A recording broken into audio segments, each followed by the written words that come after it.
Before I begin, tell me where you're listening from. Which state, which city? I just want to know if anyone else here has ever been innovated by getting fired. I bet there are plenty. And if not, then listen carefully, because one day you'll meet a Lydia of your own. My name is Elena Ward, 47 years old, lead data architect at Biomera Analytics, a health tech company in Boston. For 19 years, I've sat at the same desk by the same window, drinking the same black coffee every morning. No sugar, no cream, no change, just like the system I built. Stable, inconvenient for anyone who wants to upgrade for fun. I'm not much of a talker. I'm the kind of employee people remember only when things stop working. And when things do stop working, there's always panic in the air. Call Elena. She'll know what happened. I don't feel proud or offended. I just feel quiet. The kind of quiet you get when you know you're the one keeping the building standing, even if no one notices anymore. Then came Lydia Monroe, 29, Director of Strategic Innovation, the CEO's daughter, Stanford MBA. Confident voice, straight hair, heels clicking like she was announcing herself as the future. She loved saying cloud and agile as much as other people say hello. And if you asked what she wanted to do, she'd say change everything. Our first meeting happened on a Monday morning, and all hands, as they called it. The room was bright white, PowerPoint slides in pastel pink. The title read, Rebuilding for Tomorrow. She stood in front of the table, clicker in hand, voice like a startup pitch instead of a talk for engineers who had already survived 3 restructurings. We need to eliminate these outdated systems to move toward the future. I looked up from my laptop and asked, specifically, which parts, Ms. Monroe? Without hesitation, she said, everything written before 2015. I took a sip of my black coffee and said slowly, so basically, everything that's still keeping the company alive. The room gave a nervous laugh. Someone adjusted their mask. Lydia smiled, that tight smile people use when they think volume equals authority. Sometimes we have to leave the past behind. I agree, I said, as long as you know how to restore the past when the future crashes. No one said another word. Only the projector hummed, and Lydia changed the slide. The word metaverse appeared on the screen. I exhaled. I knew I was getting fired the moment she said that word. I've been around long enough to know, when someone starts saying metaverse, they're not talking about technology. They're talking about replacing the old guard to make themselves look modern. Lydia went on and on about integrating patient data with virtual platforms to enhance user experience. She said AI 4 times, Agile 5 times, and future 8 times. Not once did any of it mean anything. When she finished, I simply asked, have you reviewed the Department of Health and Human Services regulations? Our system connects directly to them. Any change requires audit clearance. She smiled. We have to take risks to grow. True, I said. In healthcare, risk usually comes with a lawsuit. That night, I stayed late. The system was humming perfectly. Logs clean, no errors, no warnings. I looked at the screen. Lines of code I'd written over a decade ago, still running, still misunderstood. I wasn't angry, just pitying. A company where everything works flawlessly, yet someone insists on rebuilding it. Not because it's broken, but because they can't stand success that doesn't have their name on it. The next morning, I came in early. The conference room door was open. Lydia was talking to her advisory team. I hadn't planned to eavesdrop, but her voice carried down the hallway. Elena's brilliant, but she's rigid. She's afraid of change. Someone else said, we need young energy, decisive action. Exactly, Lydia replied. You can't build new if you don't destroy the old. I stood there for a moment, then walked away. Not sad, not angry, just cold. The kind of cold that comes when you know they're about to take away what you built, and you also know they've just touched something they shouldn't. By noon, an email arrived from Lydia. No greeting, no signature line, just one short message in default font. Subject: Audit Control. Access. Elena, starting this week, my team will take over the entire security module. Thanks for your cooperation. L. Just the letter L, as if that alone proved authority. I read it 3 times, then laughed quietly. Slide deck generation, I thought. They never read source code, only slogans. I saved my work and closed the laptop. Half a cup of cold coffee sat on the desk. I looked at it and whispered, if they want to call it innovation, fine. I'll show them what renewal really means. I left the office, walking down the long corridor, the air conditioning humming like the breath of an old system enduring yet another transformation. None of them knew that every script, every license, every sync still bore my name, and all of it remained under my control.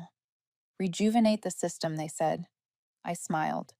Sure, but never forget, it's the old ones who know how to turn the power back on. They say data is just numbers, but if you stare at it long enough, you start to see stories that were never told. And sometimes, hidden in there, is a promise you swore you'd never break. I didn't come into technology out of passion. I came because of loss. My husband, Mark Ward, was a cardiologist at St. Lorraine Hospital. He died during a night shift in 2006. On paper, they called it a technical malfunction. I called it a single bad line of code, a programming error that caused the diagnostic system to misread blood pressure, and no one noticed until it was too late. One number is left uncorrected, one silent death.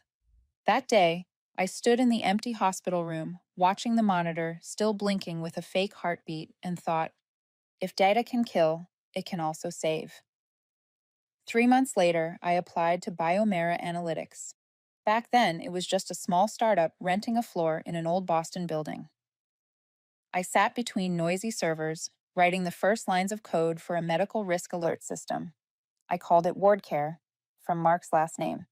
No one but me knew what it meant. WardCare wasn't flashy. It had no sleek interface, no creative logo, but it had something Lydia's presentations would never have: precision. In 2011, WardCare detected an early dosage anomaly. 12 patients were saved. No headlines, no award ceremony. Just a dry email. System detected irregularity, resolved. I didn't need anything else. I only needed it to work. Every line of code I wrote had its own rhythm, like the breath of someone who used to save lives with their hands, not with PowerPoint. Mark used to write the names of his patients on sticky notes. He never called them case numbers. He said, if we forget their people, we'll fail like machines. I remember that every time I touched the keyboard. WardCare wasn't just software, it was how I kept a promise to someone who died because of a system's mistake. I have a son, Caleb, 21, studying law at New York University. He's sharp, quick-witted, and has this habit of asking why about everything, something I know he inherited. The night Lydia sent the email transferring system control, Caleb called on FaceTime. On screen, he was surrounded by books, hair messy, a half smile on his face. You look tired, Mom. Office drama again? No drama. Just a girl who thinks slides are more powerful than data. That kind, huh? The type who says innovation 3 times and thinks she just saved the world? I smiled. I built software that saves lives, and they call it outdated. Why? Because sometimes people are afraid of things that remind them of their own mistakes. He went quiet. His eyes looked so much like Mark's. Deep, calm, a little sad. Caleb doesn't know I still keep my wedding ring in the drawer right next to the server access card, the only 2 things I never forget to carry. That night, I opened the system log. The screen showed, all systems are functional. WardCare was still running, silently, as always. It didn't need praise. I placed my hand on the monitor. It felt cold, smooth, and alive. Somewhere out there, someone was breathing because of a line I wrote. And Lydia, the one planning to restructure everything, had no idea. I pictured her looking at that tangled web of C++ and Java, no comments, no guide, something only I could read. I laughed softly. She'll probably call it WardCare 2.0, led by someone who's never read a single line of code. I never take revenge. I don't need to break systems to prove a point. But I believe in fairness, the kind that data believes in, no bias, no emotion. If someone tears apart what they don't understand, consequences will arrive on their own. Mark used to say, Technology isn't the problem. People are. I lost him because of one mistake like that. I won't let anyone else die in the name of innovation. People often ask why I've stayed at Biomera so long, through new CEOs, new slogans, and now a department of strategic innovation. I tell them, because ward care is still here, and as long as it runs, I still have work to do. But now, with Lydia's hands on it, I know that's about to change. Ward care might be renamed, rewritten, or deleted, but promises don't get erased. I looked out the window. Boston was asleep, headlights fading along the street. On the screen, the log still read, "All systems functional." I leaned back in my chair and whispered, "Boston sleeps." And I, the woman who wrote software to fix a death, am about to witness another kind of self destruction, this time by PowerPoint. I used to think nothing was scarier than a system error. Then I sat through a meeting with pastel pink slides, Comic Sans font, and people calling it strategic innovation. That morning, the conference room on the 14th floor was blindingly bright. Lydia Monroe, Director of Strategic Innovation, began her presentation. She walked in with the confidence of someone fresh out of a leadership seminar, holding a clicker like a scepter, her smile wider than the marketing budget. The first slide appeared, Project Bloom, simplifying the National Medical Data System, pink background, a faded lotus logo in the corner. I thought if data ever developed feelings, it would sue us for turning it into abstract art. We need to change our way of thinking, Lydia said, her voice echoing like a live stream for LinkedIn. The current system is outdated, complex, and slow. Data needs to be lighter, more flexible, and prettier. I counted in my head. Agile, twice. Synergy, 3 times. Ecosystem, 4. Enough to make the whole room short of oxygen. She drew a 5-arrow chart labeled Simplify, Sync, Streamline, Smile, Shine. I looked at the chart, then at her, and thought, this isn't restructuring. This is a fashion show for ideas. When Lydia paused to sip her water, I raised my hand. Have you read the section on patient data that can't be deleted? The whole room turned toward me. Lydia froze for half a second, just long enough to realize she didn't have an answer. We don't need the past, Elena, she said, trying to sound composed. We need speed. I nodded. You sound like someone who's never had to recover lost data. The room fell silent. Someone coughed. Someone pretended to type. Lydia pressed her lips together. She looked at me. The kind of look people give when they've never heard the word limit and hate being reminded it exists. This isn't a technical debate, Lydia said with a strained smile. This is about vision. Vision is good, I replied, as long as it doesn't blind people. There was a faint laugh from the corner, quickly swallowed. Lydia stood frozen, her smile stiff as adhesive on a whiteboard. She knew I'd just challenged her in front of everyone. When the meeting ended, Lydia turned around and said loudly enough for the whole room to hear, "The company needs people who are ready to move forward. We can't let the past hold back the future." I answered softly, "And there are people who run so fast, they don't see they're heading off a cliff." The silence that followed was absolute. At the end of the table, Darren Monroe, CEO, and her father adjusted his tie. His eyes moved from me to Lydia. He said nothing. But the silence weighed more than words ever could. 3 days later, an email from HR appeared in my inbox. Company-wide meeting. Mandatory attendance. Monday, 10 in the morning. No reason. No explanation. Just one bright slogan. Innovation waits for no one. I knew exactly who that message was for. Monday, 10:00 sharp. Zoom opened. 117 cameras. Each one had a stiff face, a mix of curiosity and fear. Lydia sat in the center, perfectly lit, hair falling at the ideal 30-degree angle. Beside her was Darren, the CEO, the same man who once shook my hand in 2004 and said, "We're going to build something that changes the world, Elena." Now he leaned toward the webcam, voice steady but trembling slightly, as if he was trying to believe his own words. Today, I want to talk about a culture of innovation. Innovation has no room for obstruction, and sometimes Those who once contributed the most unintentionally become barriers. He paused, glanced at his daughter. Elena Ward, he said, you've created an environment resistant to innovation. I ask you, before the entire company, to apologize to Lydia for making her feel disrespected. Silence. 117 faces on screen, no one meeting my eyes. I saw my reflection in the webcam. A middle-aged woman, gray strands in her hair, a cup of black coffee beside her. I turned on my mic, understood, then turned it off. The screen flickered. Darren looked confused. Elena? No reply. I took a sip of cold coffee. In the next frame, Lydia tilted her head slightly, wearing a smug smile. She thought silence meant surrender. I knew silence meant preparation. After the meeting, the company's Slack exploded with messages. Someone sent a sad emoji. Another message privately. You were right. Just, please don't tell anyone I said that. The kind of support that only exists when no one's looking. I wasn't angry. I just found it funny. They wanted me to apologize for being right. That afternoon, the office was quiet. I turned on my desk lamp, opened the system logs. WardCare was still running.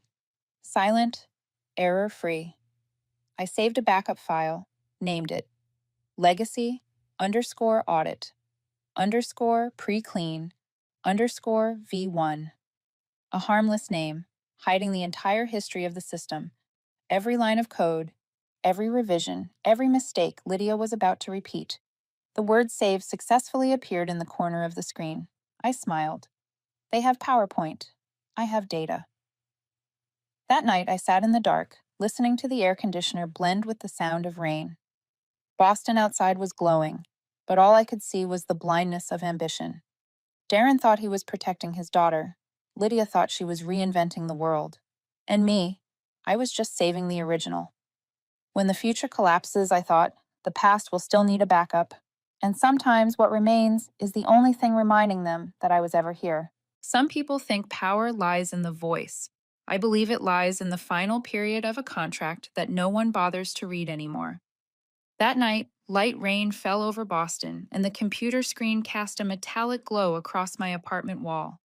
I sat there, coffee long gone cold. After the apology for being right meeting, I couldn't sleep. Not because of anger, but because of memory. It kept tapping at the back of my mind. 2004, Clause 14, B.1. I opened an old filing cabinet, pulled out a thick folder, its edges yellowed, the paper smelling faintly of dust. On the cover was Biomera's prehistoric logo, back when the company still used serif fonts and dreamed of digitizing healthcare. My independent consulting contract, signed 21 years ago. Back then, I wasn't an employee. I was an independent contractor, hired to design the foundational data framework for Biomera, which they later called the System Legacy. I remembered that signing day clearly, in a small room smelling of fresh paint, when Darren, now CEO, was still an engineer with round glasses. And as always, I had added one clause of my own, not to protect myself from them, but to protect the work from whoever came after them. Page 47, third line from the bottom. Clause 14D.1. In the event of termination without legal cause, all intellectual property developed independently remains the property of the consultant. I read it slowly, word by word, like a prophecy written in black ink. No one had ever revised it. No one had ever noticed. I leaned back, took a sip of cold coffee. This wasn't a setback. It was an opportunity. They thought I was just an employee, but legally, the core of the system, ward care, the audit logs, the linked modules, were all developed independently before the transfer contract was signed. When they demanded an apology without any technical grounds, that meant unlawful termination of cooperation. And according to Clause 14B.1, everything they were using belonged to me. I smiled, not the kind born from victory, but the quiet smile of someone who'd seen the end of a game before the others even moved their first piece. I opened Finder, searched inside a folder named Archives, underscore 2004. A compressed file appeared. Ward underscore LLC underscore corp underscore docs dot zip. Inside were the documents for the consulting company I had once registered. Ward Analytics LLC. It had never been dissolved, only placed in dormancy, a legal shell, waiting for the day it would be needed. I logged into the Massachusetts Business Registry. 3 verification steps, 1 OTP code, 1 click. Status: active. Ward Analytics was officially alive again. No drums, no trumpets, just one woman, an old contract, and a good memory. I opened another window. Contract portal / Biomera Legacy Systems. Access is still valid. No one had revoked it yet. I downloaded the latest copy of the Ward Care License Agreement, the digital version signed in 2011. At the bottom of the page, in fine print, it said, licensed from Ward Analytics LLC under derivative software rights. See Clause 14b.1. I laughed softly, a dry, quiet sound. How ironic. They printed my company's name on every document and never actually read it. Now everything was clear. I didn't need to sabotage anything, didn't need to hack or touch a single file. I owned it, legally, fully, and with their signatures on it. When Lydia started modifying and simplifying WardCare, she had no idea that every change violated the original license. A legal error, no code required, just a signature. I opened my email and drafted a message to the legal department. Subject: Contract reference. Ward Analytics LLC. According to Clause 14b.1 of the consulting agreement signed in 2004, all products developed independently prior to collaboration remain the property of Ward Analytics LLC. I request that legal review the current use and modification of the WardCare module, which has been conducted without the owner's consent. No threats, no harsh tone, just a single line citing the contract. And anyone in legal knows that kind of email is far more terrifying than any warning. I didn't send it right away. I left it sitting there, saved as a draft, watching the words Ward Analytics LLC glow faintly in the corner. I wasn't in a hurry. I wanted Lydia to have another day or two to innovate, to erase what she thought was outdated legacy. Every action she took, every data line she touched, was writing more evidence in my favor. Before shutting down, I opened another folder, Contracts / Originals. A PDF appeared, signed _Monroe _2004.pdf. Darren's signature was still there at the bottom of the page, slightly slanted in black ink. Right below it was mine, neat, straight, unembellished. I zoomed in on those faded strokes. Thank you, Darren, I whispered. You taught me how to trust people, and you also taught me never to forget to sign my name. Outside, rain hammered the windows. Inside, only the low hum of the server fans remained. I took another sip of cold coffee, set the cup down, my eyes still fixed on the words, property of the consultant. Every word, every period, seemed to be smiling back at me. I restarted the computer, opened the business registration form for Ward Analytics, and typed a new description line, specializing in healthcare data integrity, compliance auditing, and legacy system preservation. An old company, reborn with a new mission. No announcements, no noise.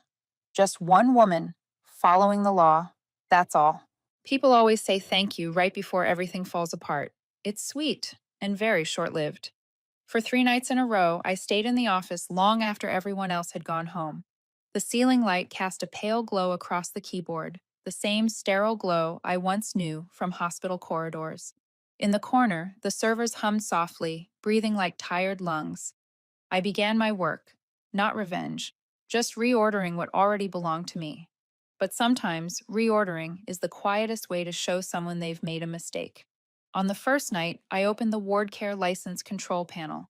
They still believed the system belonged to Biomera, but every single license was registered under Ward Analytics LLC. I typed the first command, sudo revoke license, vendor equals Ward Analytics. The screen responded, license status pending expiration in 72 hours. No error, no warning. just a clock starting to tick in silence. I added a note. Maintenance routine initiated. 3 words, enough to reassure any engineer. No one ever paid attention to the word routine. They never read what I wrote all the way through. On the second night, I disabled the cloud synchronization streams. Since 2015, Lydia had been bragging that all hospital data was backed up in real time on the cloud. She never understood that real time also meant real risk. One line in the configuration file was all it took. Cloud sync is disabled. I added another note. Routine optimization, bandwidth reduction. The next morning, Lydia sent a thumbs up emoji on Slack. Thanks, Elena. The system's running faster than ever. I looked at the message, took a sip of cold coffee, and murmured to myself. They always thank me right before I pull the plug. On the third night, I changed the metadata across every system module. The words vendor, Biomera Analytics Inc. vanished, replaced by vendor, Ward Analytics LLC. With one click, thousands of internal files updated themselves. No alerts, no warnings. Lydia had once said, I want the system clean, uncluttered. She had turned off every notification, deleted every secondary log, just to make the dashboard look smoother. Perfect. I was simply giving her what she wanted. The name Ward Analytics appeared on the screen, black text on white background. No logo, no slogan. I smiled. It felt like engraving a tombstone back where it belonged. The next morning, Lydia held a quick meeting. Everyone, she said cheerfully, Ward Care is performing better than ever. We've improved system efficiency by 23% in just 1 week. Applause filled the room. She looked at me and smiled. Thank you, Elena. You're a living legend. I replied, It's nothing. Everything's much quieter now. No one understood what my quiet meant. If they did, they wouldn't have laughed so loud. That afternoon, a young engineer messaged me. Elena, the audit files from last week are missing. Do you know anything? I typed back. Maybe Lydia cleaned the dashboard. I'll check. Then I opened another tab and saw the entire log sitting safely in a private Ward Analytics storage directory, folder path proofs, /ownership, /14b1, timestamps, user access, ownership changes. All copied, neatly and silently. Everything I did was legal. No one could call it sabotage. I didn't delete anything, didn't alter anything, just restored it to the place the contract said it belonged. And if anyone asked, I only needed 3 words, under Clause 14, B.1. On the final night, I reviewed the progress. License expires in 36 hours. Cloud Sync is fully disabled. Metadata updated to reflect Ward Analytics ownership. I added the final note. System audit complete. Routine concluded. No one read it. No one asked. Lydia messaged again. Elena, the system runs so smoothly now. I didn't reply. I just looked at the message and thought, sometimes the best thing you can do is let the system speak for itself. Monday morning. I walked into the office. The air was charged with excitement. Lydia was preparing for her investor showcase, WardCare 2.0, right at the hour the license would expire. Fate has a refined sense of irony. I sat down, opened my laptop, and saw a small line at the corner of the screen. Vendor verification required at next sync. An ordinary sentence, but if you've ever worked in tech, you know that's how a machine whispers, "We're about to shut down." I smiled, closed the laptop, and headed toward the exit. In the lobby, the Biomera logo glowed against the glass wall, reflections blurring in the rain. I saw my own shadow in it. Small, but unmistakable. Not a former employee, not a barrier to innovation, just the only person left who still understood what this system was built for, Chalfons, and who truly owned it. I don't need revenge, I thought. I just need to be right. The server room lights flickered once. The relay clicked softly, like metal exhaling. Everything was still running, but anyone paying attention could tell it was getting ready to stop. And I, the woman who had written every line of code, just smiled. Silence, I whispered, is the only language they never learned to control. Monday morning, 8 sharp. I wasn't at Biomera anymore, but I could picture the main conference room glowing the same way it always did. Harsh white lights, the smell of expensive coffee, and that collective, artificial confidence that filled the air before every historic announcement. The company logo spun slowly on the big screen, as if waiting for a new era that I already knew would never come. Lydia Monroe, 29 years old, Director of Strategic Innovation, the CEO's daughter, stood at the center. Her hair was perfectly straight, her smile perfectly practiced, her voice steady and confident enough to almost sound real. Today, she said, we launch WardCare 2.0, the platform that will redefine how medical data operates. Applause filled the room. CEO Darren Monroe, her father, sat in the front row, eyes full of pride. 5 investors from New York smiled, expectant. Lydia took a deep breath and pressed the button labeled Launch Dashboard. The screen lit up, then black. A single white line appeared, cold and clear as a death certificate. License expired. Contact Ward Analytics LLC. No one spoke. 3 seconds passed. Lydia's smile stayed, slightly frozen, her lips trembling just a little. Probably a network issue, she said quickly. Just a minute, I'll refresh. She hit F5. Nothing changed. The words stayed fixed, white, still, unyielding, like someone staring back at them from the other side of a contract they'd never bothered to finish reading. One investor tilted his head. Who's Ward Analytics? A young engineer whispered. Probably the maintenance vendor. A few nervous laughs, then silence. The lead engineer bent over his laptop, typing furiously. The server's still running, he said, but every license key returns error 403. Darren asked, What's 403 mean? It means access revoked. The system can no longer authenticate with the vendor. Which vendor? Ward Analytics LLC, sir. The air froze. Lydia forced a smile. Maybe it's a contract expiration. I'll call Elena. My phone buzzed. I sat in my small South Boston apartment, morning light spilling through the window onto a steaming cup of coffee. On the speaker, Chet Baker's Autumn Leaves played slowly and warmly. My laptop screen read, License expired successfully. Ownership verified by Ward Analytics, LLC. I let the phone ring 3 times, then flipped it face down. Nothing's broken, I said softly. It's just that the illusion ran out of oxygen. At Biomera, chaos spread faster than any virus they'd ever studied. Did we lose all the data? Someone shouted. No, said an engineer. The data's still there. We just don't have the key to open it. Then who does? No one answered. Darren looked around the room that minutes ago had been full of confidence. Now only the projector's hum filled the silence, like a dying breath. Call legal, he said. Now. A new email appeared in the company's inbox. From Ward Analytics, LLC.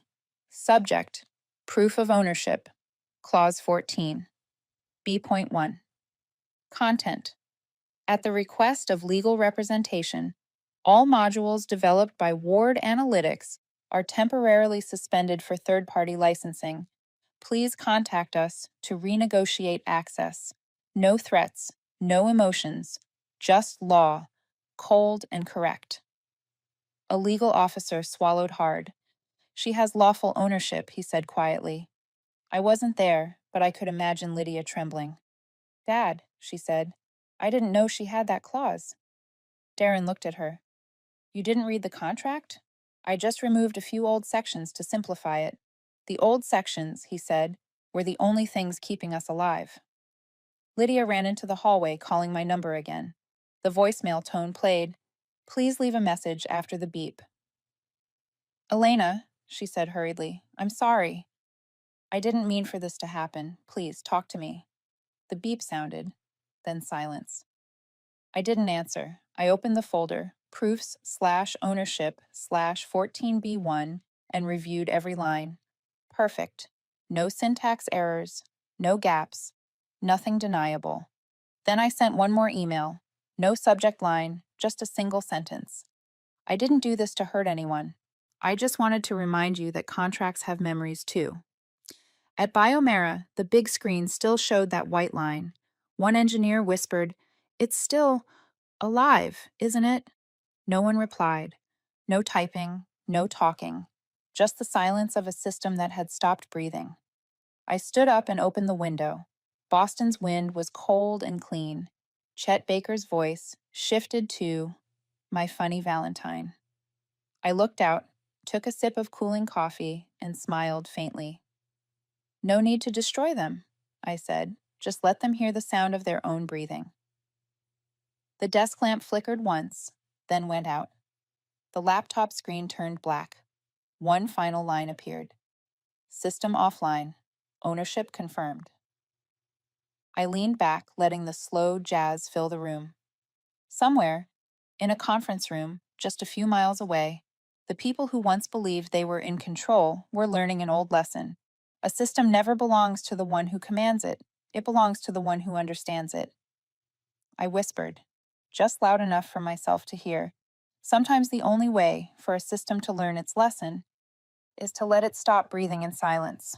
3 days after Biomera's system went dark, word spread that Lydia Monroe had walked into the boardroom, still carrying herself like someone who believed justice could be summoned by sheer volume.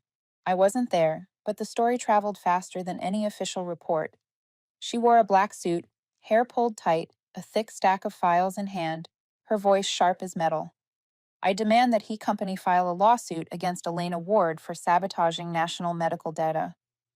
I could almost hear the silence that followed, the ticking of the wall clock, each sound like a countdown to the company sentencing itself. CEO Darren Monroe, her father, looked at his daughter for a long time, the kind of look from someone who finally realized the road ahead had no way back. That afternoon, the legal department called an emergency meeting. 5 lawyers, 3 advisors, 2 members from the Technology Ethics Committee, 10 people sitting around one table, none of them daring to speak above a whisper. Melissa Crane, head of legal, spoke in a calm, measured voice that carried weight with every word. "Before we discuss litigation, I need to make something clear. There is no evidence that Ms. Ward damaged or deleted data. She didn't destroy anything. She merely revoked access licenses, exactly as permitted under the 2004 contract." I read that line later in an internal email forwarded by an old colleague. Lydia had fallen silent, as if someone had just hit mute. "What?" she asked. Melissa turned a page, tapping a highlighted line. Clause 14b.1.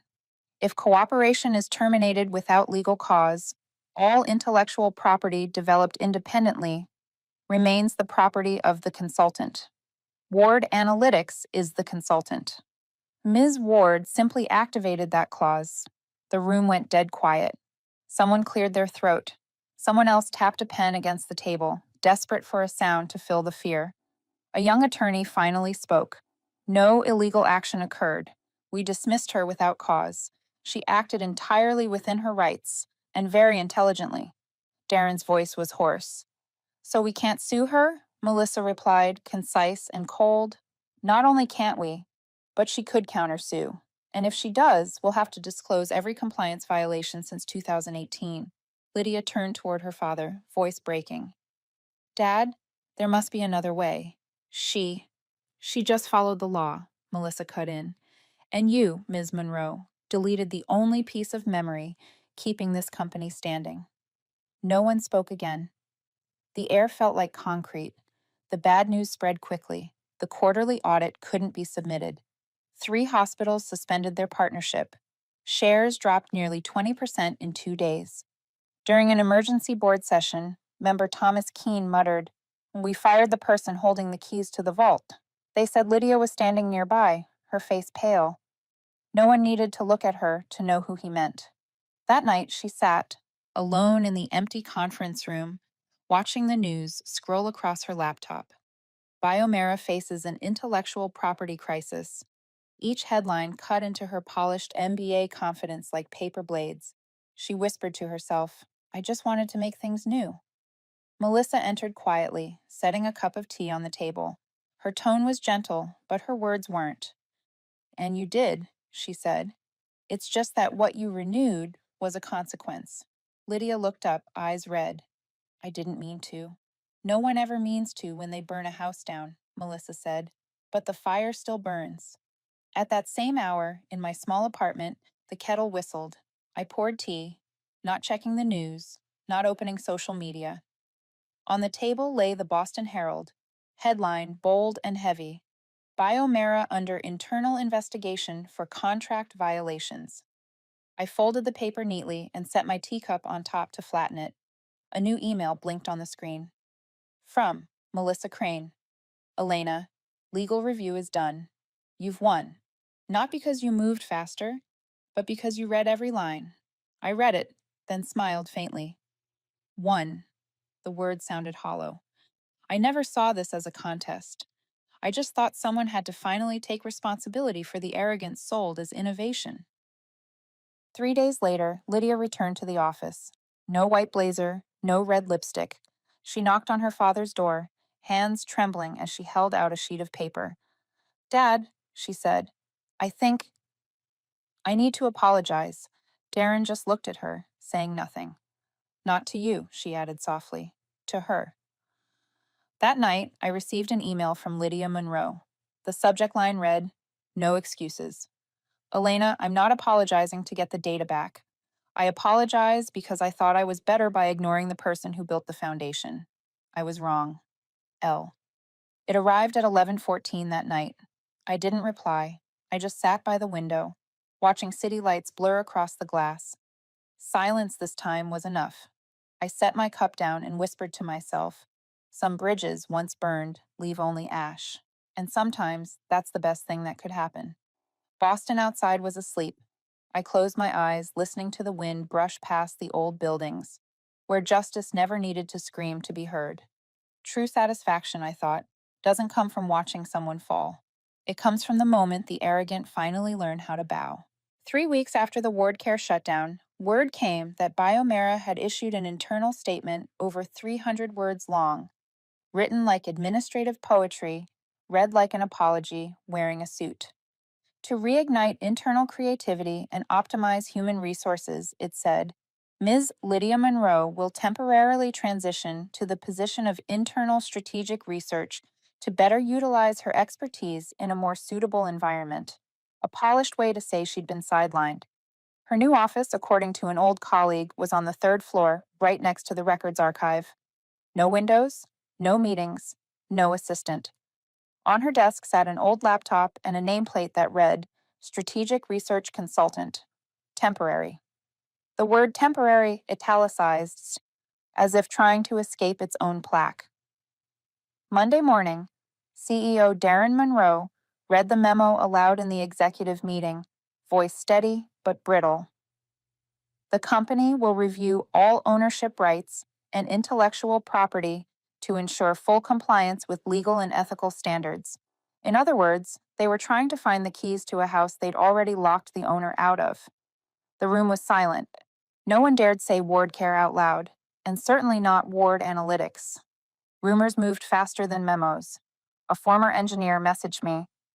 Heard you're working for the government now? I replied with a simple smile emoji.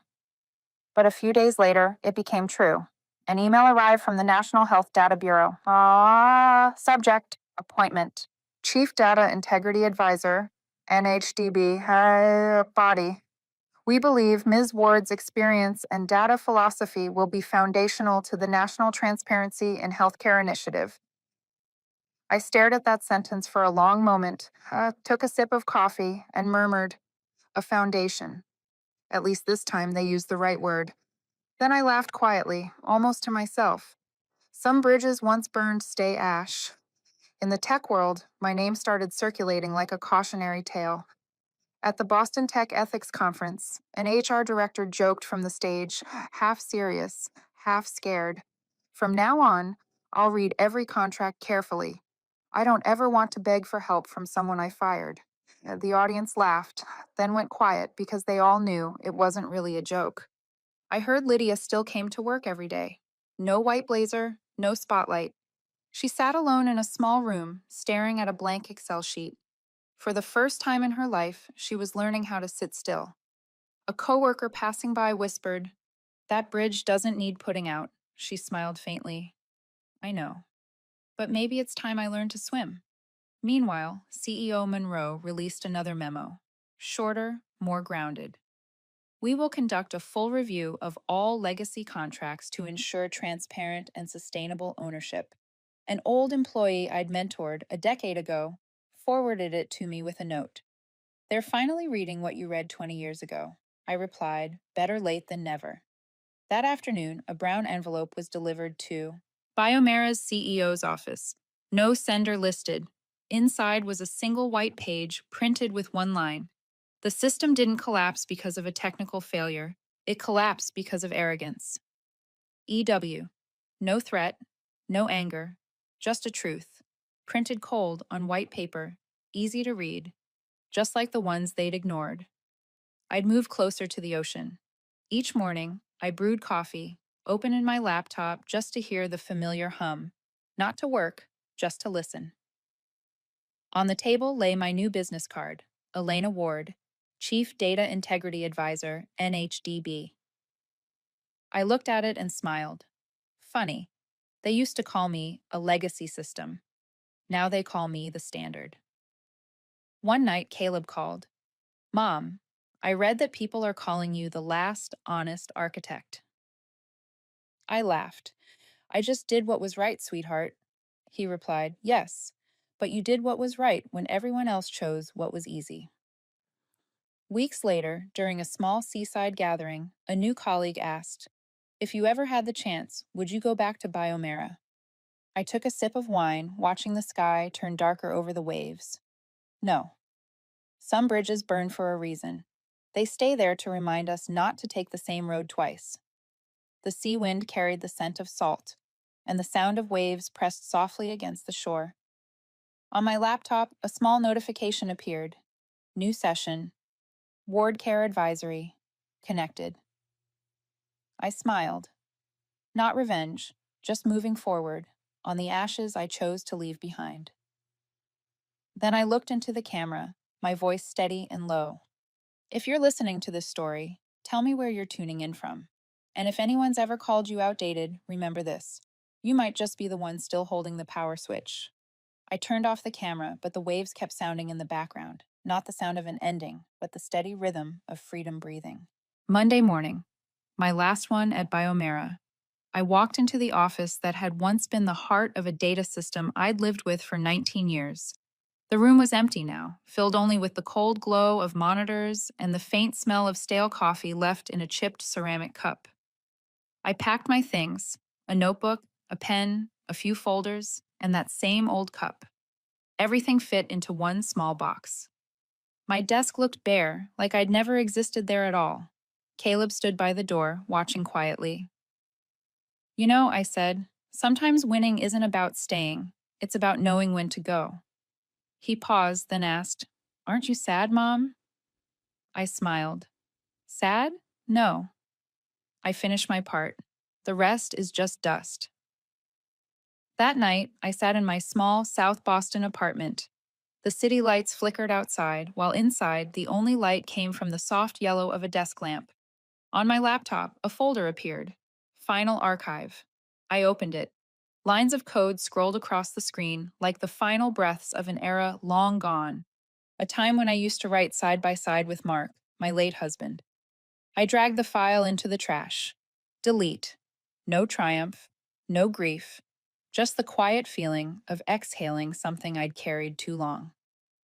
I took a handwritten page titled Ward Care, Original Framework, and placed it in the fireplace. The paper curled, folded, then turned to ash. I watched the flame and listened to the crackle of wood. It sounded like the old system gently closing itself down. Peaceful.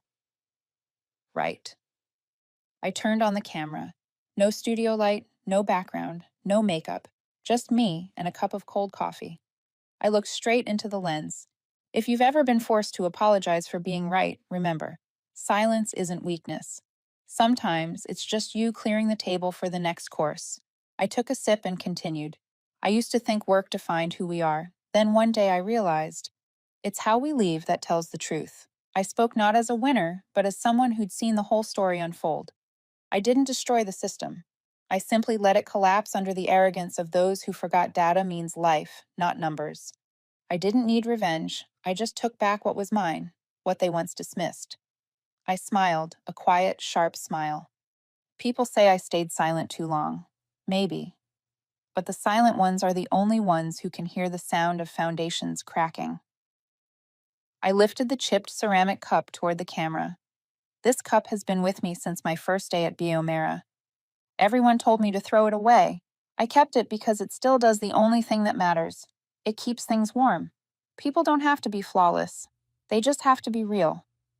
I drew a slow breath, then spoke softly, almost like a whisper. If you're still listening, tell me where you're tuning in from. I like hearing stories of people who left at the right time, those who didn't need to win, only to be at peace. Behind me, Chet Baker's saxophone began to play, soft and low. I let the wall music fill the silence because some stories don't need explanations. If you've ever chosen silence over argument, walked away instead of clinging on, kept your dignity instead of fighting back, congratulations. You understand me. Because revenge isn't when they fall, it's when you rise without needing them to see it. The screen light reflected in my eyes. They once called me outdated, but when the system fell, they called me the foundation. And that maybe was the only apology I ever needed. I paused, nodded gently. Some bridges once burned stay ash. And that's all right. I set the cup down. The soft clink sounded final, like a period at the end of a long sentence. The screen faded to black. Across the darkness, one line appeared. Power doesn't always roar. Sometimes it exhales. I turned off the camera and leaned back. The firelight danced against the wall, moving softly. Outside, Boston hummed.